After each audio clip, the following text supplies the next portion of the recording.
Hello guys, welcome to another video. And in today's video, we are going to discuss about a function which is called as loader in Remix. So now let's take an example before jumping to loader.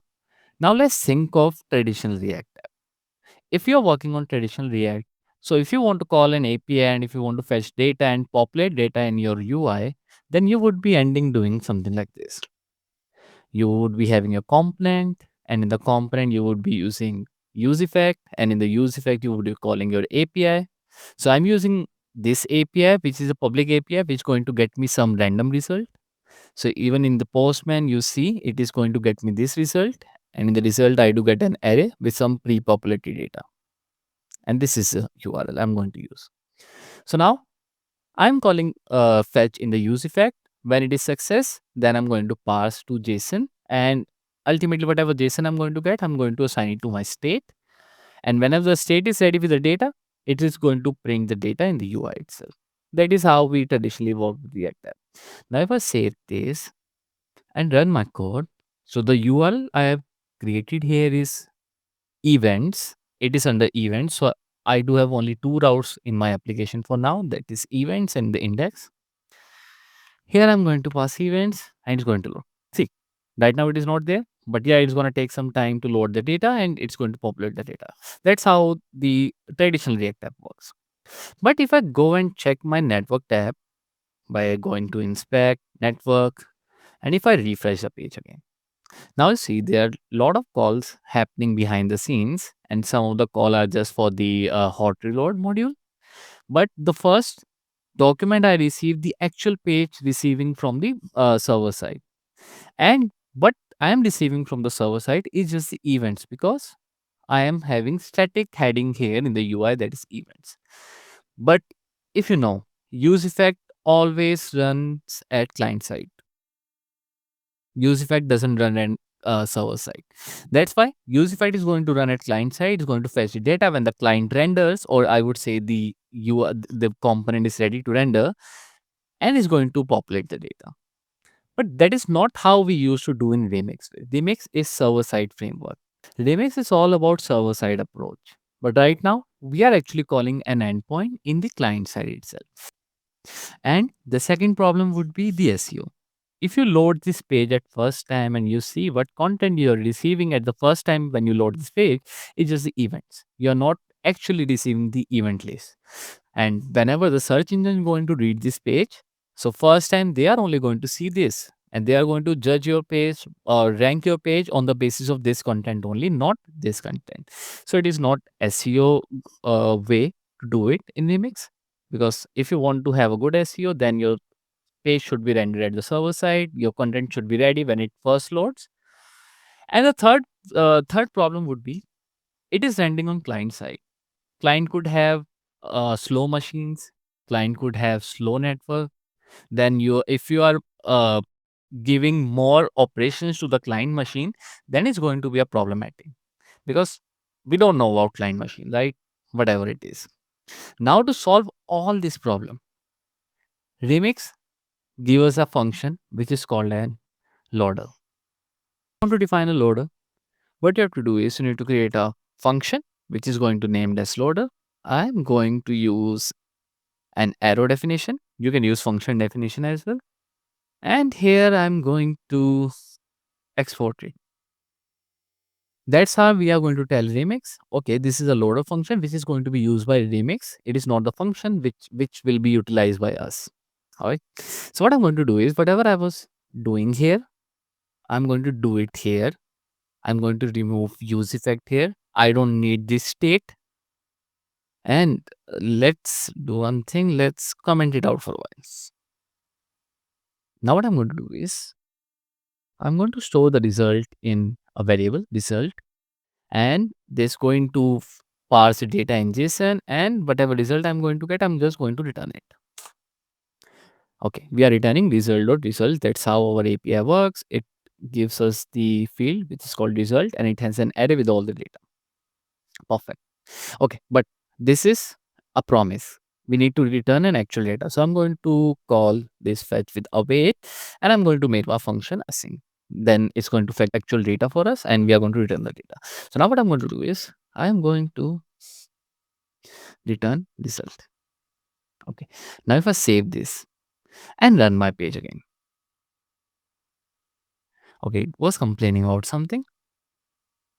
Oh, it shut down for some reason. I guess I need to rerun it again. It's all right. Okay, let's reload it. Nothing as special. It is still returning events, but we do have a loader function in our route. Now, here comes the magic of loader. Whatever you're returning from the loader, you can utilize that data in your component. How? Using a hook which is called useLoaderData. This useLoaderData is going to come from Remix Run React. React part is basically the front end part of the Remix Run. It is going to give you a hook, and this is going to give you data. Or I'm going to name it as loader data for now. You can name it anything you want. And for now, I'm going to print it. Loader data. This save. I have this loader function. I'm calling an API here. I'm returning data, some data.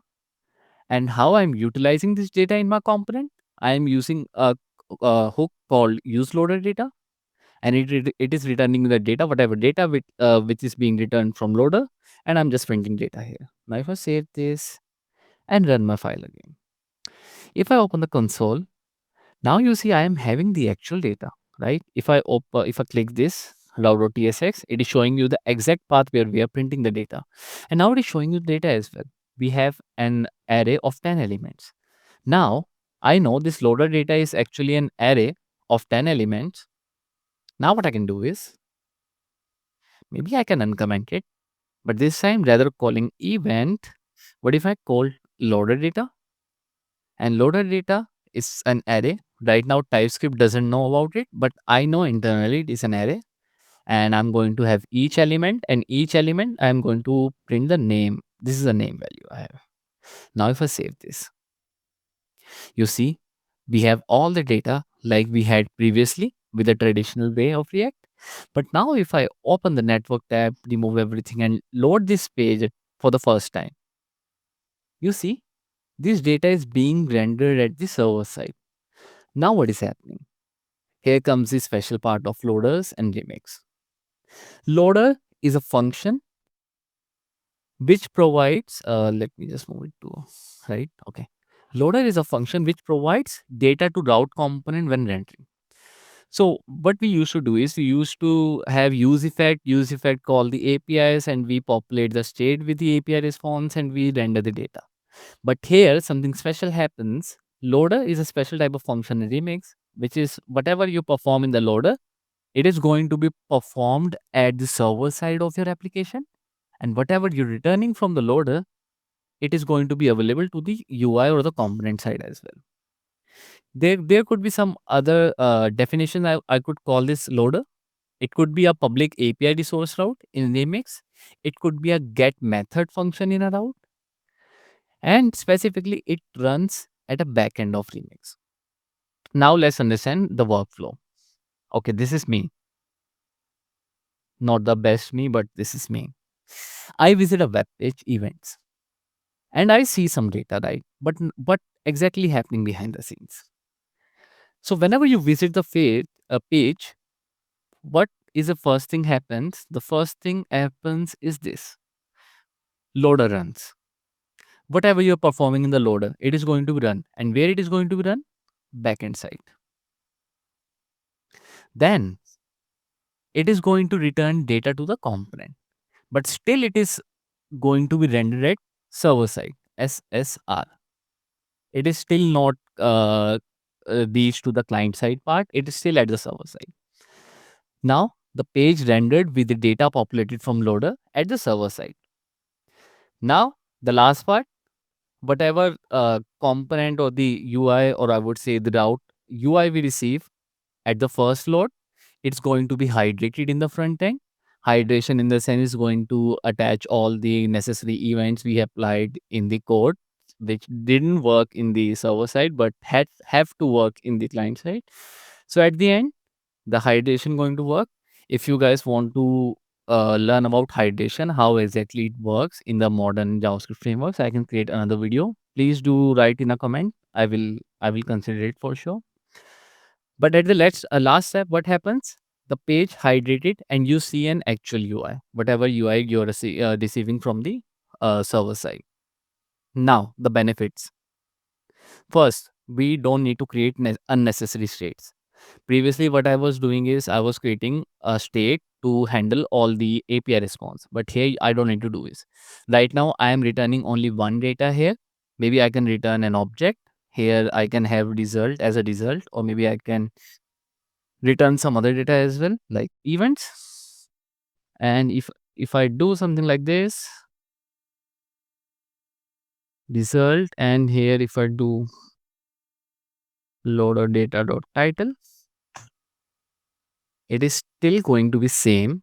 See, and if I again go to the SSR, it is still the same. But now this static data is also coming from where? The loader, not the actual UI. So everything you see here, it's going to be rendered at the server side for the first time. Second time, it happens in the client side. We will see it in a bit how it works. But whenever you have loader is going to trigger at server side, going to fetch data, going to populate the data in the UI. Then you will see an actual content when the hydration is done in the client side. It is going to be faster because you're performing operation in the backend. Backend machines are always faster than front end, or I would say client machine, because it could be a case like client machines are faster, but it could be a case as well like client machine is not faster due to some reason. It is very good for SEO because you are having populated data. So whenever you first load this page, the actual search engine going to see is this data which is coming from the API, not the static data. So your page have more content to be ranked in Google or any other search engine you want. And my favorite part is like I am avoiding all the unnecessary state. Even if I want to call another API, I can have another API here and simply I can assign the API response in this object and I can access everything inside the loader data. This is loader. Loader is the best part in Remix, I would say. If we talk about type safety, as we know, we are using TypeScript and it is not able to infer this title which is being returned here. What we can do is Remix provides us a way to automatically infer whatever we are returning from the loader, and the way is this.